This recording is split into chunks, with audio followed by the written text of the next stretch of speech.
हर्षवर्धन पाटील यांच्या मुलीच्या स्टेटसवर तुतारी चिन्ह भाजपच्या युवा मोर्चाच्या अध्यक्ष अंकिता ठाकरे यांच्या स्टेटसवर राष्ट्रवादी शरद पवार पक्षाचं चिन्ह आहे। स्टेटसमुळे आता राजकीय वर्तुळात चर्चांना उधाण आलंय। शरद पवार आणि हर्षवर्धन पाटील यांच्या भेटीनंतर या चर्चांना आता उधाण आलेलं आहे। हर्षवर्धन पाटील यांच्या मुलीच्या स्टेटसवर तुतारीचं चिन्ह पाहायला मिळतंय। संदर्भात चर्चा करण्यासाठी आपले प्रतिनिधी अमोल धर्माधिकारी आपल्यासोबत जोडलेले आहेत। अमोल, हर्षवर्धन पाटील यांच्या मुलीच्या स्टेटसवर तुतारी चिन्ह पाहायला मिळालंय। खरं तर एकीकडे यांची भेट झाली आणि अद्याप पत्रकार परिषद घेणं बाकी आहे। अद्याप कुठली घोषणा झाली नसताना अंकिता ठाकरे यांच्या स्टेटसवर मात्र राष्ट्रवादी शरद पवार पक्षाचं चिन्ह पाहायला मिळतं। काय सांगाल याबद्दल? खरं तर ज्या वेळेस शरद पवारांची भेट हर्षवर्धन पाटील आणि त्यांच्या कन्या असलेल्या अंकिता ठाकरे पाटील यांनी घेतलेली होती तेव्हा हे सगळं चित्र स्पष्ट झालेलं आहे आणि त्यामुळे आता अंकिता ठाकरे या सुद्धा आता राष्ट्रवादी काँग्रेस शरद पवार पक्षात प्रवेश करणार आहेत।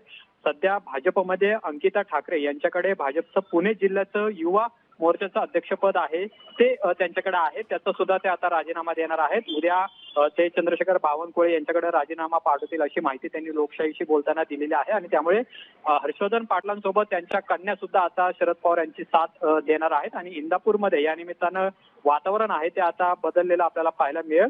शरद पवारांनी हा एक मोठा धक्का आहे तो भाजपला या ठिकाणी दिलेला आहे आणि त्याचे पडसाद आगामी काळामध्ये आपल्याला पाहायला मिळतील। पश्चिम महाराष्ट्रामध्ये शरद पवारांचं जे धक्कातंत्र आहे ते अजूनही या निमित्तानं आपल्याला सुरू असलेलं पाहायला मिळते आणि अखेर हर्षवर्धन पाटील यांनी शरद पवार यांची साथ देण्याचं ठरवल्यानंतर आता त्यांच्या कन्येनेही व्हॉट्सअप स्टेटसला हे जे अपडेट आहे ते शरद पवारांच्या पक्षाचं तुतारी चिन्ह आहे ते या ठिकाणी ठेवलेलं आहे।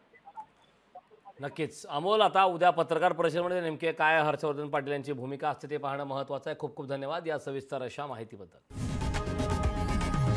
लोकशाही मराठी ऐका, पहा, जागरूक रहा।